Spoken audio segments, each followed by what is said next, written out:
तो बात करते हैं ऊतक के बारे में।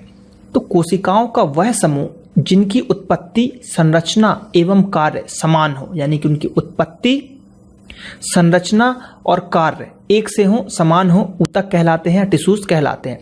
ऊतकों का अध्ययन जो है हिस्टोलॉजी या औतकीय कहलाता है या किया जाता है। तो उसको आप जो है क्वेश्चन पूछा जाता है कि हिस्टोलॉजी किससे रिलेटेड है, तो टिश्यूज का जो अध्ययन है उससे रिलेटेड है आपका हिस्टोलॉजी। ये जंतु एवं वनस्पति में भिन्न भिन्न प्रकार के होते हैं, यानी कि आपके एनिमल में भी होते हैं और आपके प्लांट में भी होते हैं। तो ये दोनों में आपके मिलेंगे टिश्यूज। तो हम इसको आगे डिटेल में डिस्कस करते हैं। तो सबसे पहले हम एनिमल टिश्यूज को देखते हैं, यानी कि जंतु ऊतक के बारे में डिस्कस कर लेते हैं। तो जंतु ऊतक जो है 5 प्रकार के होते हैं। पहला क्वेश्चन ही यही हो जाता है कि जंतु ऊतक कितने प्रकार के होते हैं।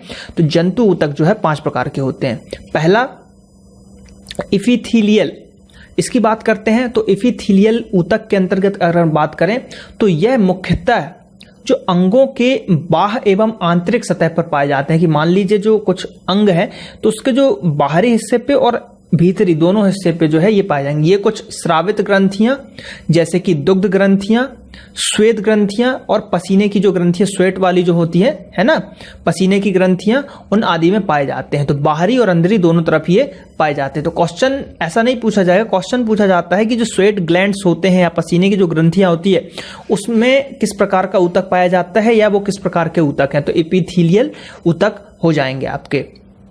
बात करते हैं सेकंड नंबर की, तो पेशीय ऊतक की बात करें, मस्कुलर टिश्यूज की, तो ये मुख्यतः मांसल भागों में खोखले अंगों की दीवारों का निर्माण करते हैं। यानी कि जो देखिए पेशीय या मस्कुलर की बात कर ले तो जो मांस के अंदर जो है आपके खोखले दीवारों की जो है निर्माण करती है। ये अंगों के आंतरिक भाग में पाए जाते हैं। ये सिर्फ जो है इनर में पाए जाते हैं, बाहर नहीं पाया जाता। ठीक है, जैसे कि हृदय, यकृत यानी कि लिवर, बक यानी कि किडनी, है ना, इस टाइप में ये पाए जाते हैं। बात करते हैं संयोजी ऊतक की, तो संयोजी का मतलब होता है कि 2 या 2 से ज्यादा से मिलकर जो बनेगा। तो ये 2 या 2 से अधिक ऊतकों को जोड़ने का कार्य करते हैं, जैसे कि रक्त, लिगामेंट, कार्टिलेज, ये जो है इस टाइप के जो देखिए एक बहुत ही इंपॉर्टेंट जो संयोजी ऊतक से क्वेश्चन बनता है वो बनता है कि रक्त किस प्रकार का, रक्त जो है किस प्रकार का ऊतक है। तो रक्त क्वेश्चन यही बनता है कि रक्त किस प्रकार का ऊतक है। तो ऑप्शन में जो भी मिले तो उसका आंसर आपको लगाना है संयोजी ऊतक। संयोजी ऊतक है आपका रक्त, संयोजी टिश्यूज है। बात करते हैं चौथे की, तो तंत्रिका ऊतक, नर्वस टिश्यूज। तंत्रिका ऊतक की इकाई जो है न्यूरॉन। ये आईएमपी क्वेश्चन, यहां से जो मैं आईएमपी बताता हूं उनको जरूर फोकस कीजिए कि वही क्वेश्चन ही पेपर में बनते हैं। तंत्रिका ऊतक की इकाई क्या है, सीधे क्वेश्चन पूछ लिया जाएगा। तो न्यूरॉन होती है उसकी इकाई, यूनिट। तंत्रिका ऊतक का मुख्य कार्य संवेदनाओं यानी कि जो सेंसिटिविटी होती है आपकी, है ना, उसको जो है ग्रहण करने की क्षमता और मस्तिष्क तक पहुंचाना है। मस्तिष्क के द्वारा दिए गए अनुदेशों को अभिष्ट अंगों तक भी पहुंचाना उसी का काम है, जो न्यूरॉन्स के माध्यम से करता है। इस न्यूरॉन्स के माध्यम से जो भी हम सोचते हैं या कुछ होता है, जैसे कि हमको चोट लगती है तो तुरंत पता चल जाता है चोट लगी, तो ये सब काम जो है न्यूरॉन्स के द्वारा होता है। संवेदनाओं का चालन केमिको मैग्नेटिक वेव के रूप में होता है। तो ये एक नया फैक्ट आपको मिला कि जो संवेदनाओं का चालन होता है वो केमिको मैग्नेटिक वेव के थ्रू होता है। इस केमिकल यानी कि रासायनिक पदार्थ का नाम जो है एसिटिल कोलिन होता है। ठीक है, चलिए बात करते हैं 5वें नंबर की, यानी कि लास्ट टिश्यूज की बात करते हैं जंतु ऊतक में। तो जनन ऊतक, ठीक, रिप्रोडक्टिव टिश्यूज, ये जनन कोशिकाओं में पाए जाते हैं जो नर में स्पर्म के रूप में तथा मादा में ओवा के रूप में पाए जाते हैं। स्पर्म और मादा में ओवा के रूप में जो है निर्माण करते हैं। चलिए बात करते हैं कुछ इंपॉर्टेंट फैक्ट्स की। तो जंतुओं के शरीर में पाए जाने वाले ऊतकों को निम्न श्रेणियों में बांटा गया है, जैसे कि उपकला ऊतक, संयोजी ऊतक, पेशी ऊतक और तंत्रिका ऊतक। जंतुओं के शरीर में पाए जाने वाले ऊतक कौन कौन से हो गए? उपकला ऊतक, संयोजी ऊतक, पेशी ऊतक और तंत्रिका ऊतक। जंतुओं की बाहरी, भीतरी या स्वतंत्र सतहों पर उपकला ऊतक का जो है पाए जाते हैं, यानी कि जंतुओं के जो बाहरी हो जाएगा और स्वतंत्र सतहों पे जो कि मतलब स्वतंत्र हैं, फ्री हैं, उन पे जो है उपकला ऊतक पाया जाता है। बात करते हैं उपकला ऊतक में रुधिर यानी कि ब्लड कोशिकाओं का अभाव होता है तथा इनकी कोशिकाओं में पोषण विक्षरण जो है विधि से लेसिका द्वारा होता है। उपकला ऊतक त्वचा की बाह्य सतह, हृदय, फेफड़ा एवं वक्र के चारों ओर तथा जनन ग्रंथियों की दीवार पर पाए जाते हैं। उपकला ऊतक शरीर के आंतरिक भागों को सुरक्षा प्रदान करता है, ये फैक्ट IMP।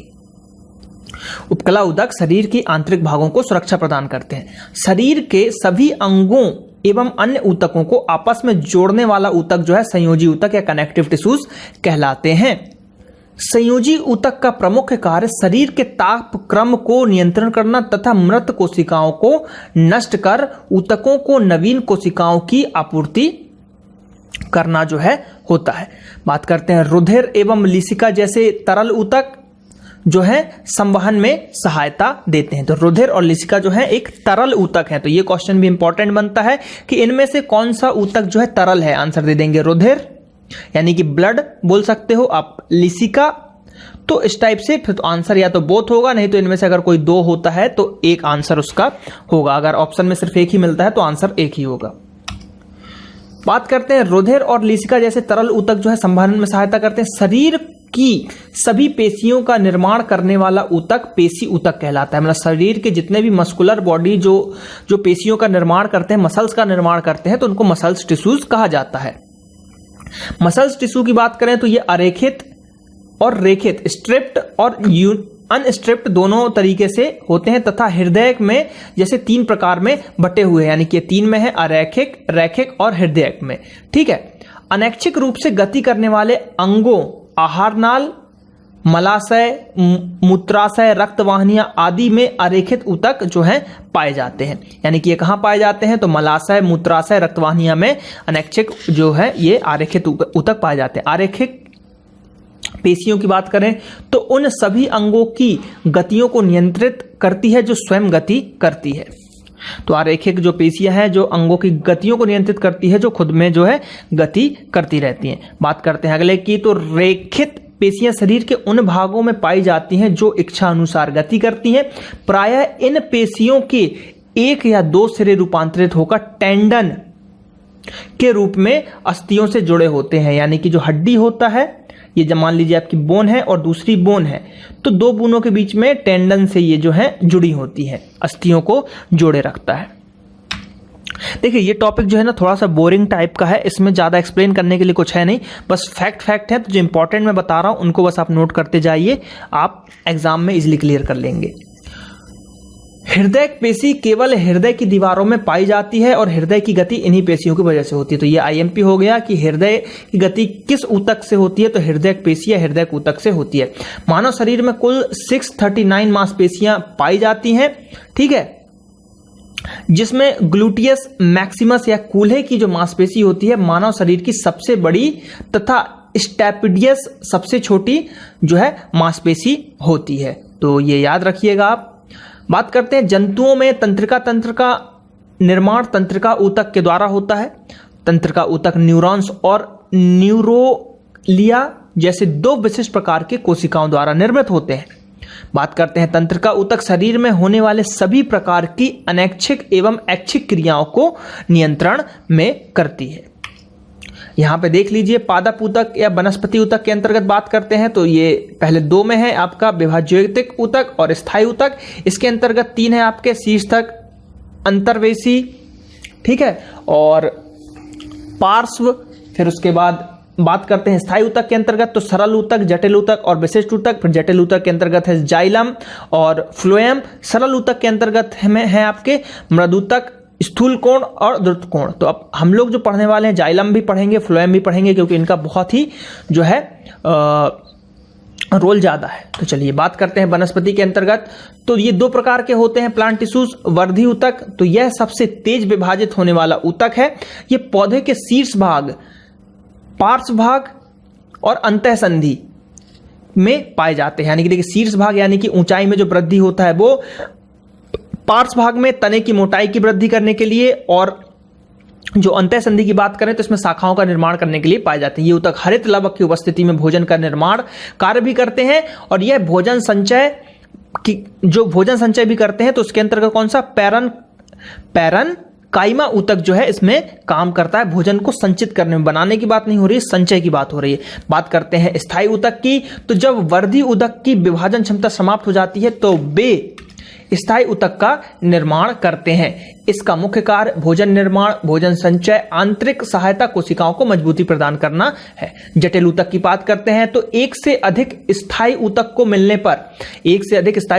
जाने पर जटिल ऊतक का निर्माण होता है। ये दो प्रकार के होते हैं, जाइलम और फ्लोएम। तो बात करते हैं जाइलम। तो जाइलम का मुख्य कार्य जमीन से जल व खनिज मिनरल्स को अवशोषण करके पौधे के संपूर्ण अंग तक पहुंचाना। तो ये तो आपको बचपन से पढ़ते आ रहे होंगे कि पानी कौन पहुंचाता है पेड़ में, तो जाइलम, जल से जाइलम, जल से पानी पहुंचाता है।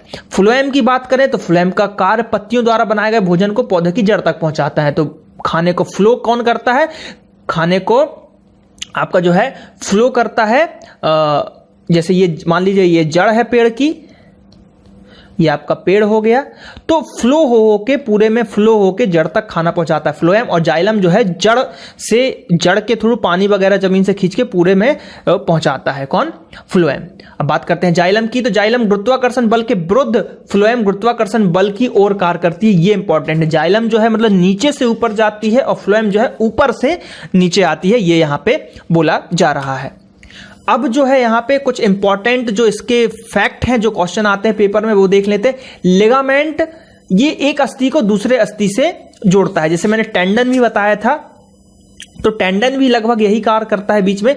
लेकिन अगर सिर्फ दो हड्डियों के जोड़ने की बात करें तो लिगामेंट जो है इन दोनों हड्डियों को जो है ऐसे जोड़े रखता है। मैंने टेंडन भी पीछे बताया हुआ है, तो टेंडन भी यहीं पर रहता है लेकिन उसका काम अलग है और लिगामेंट का काम अलग है।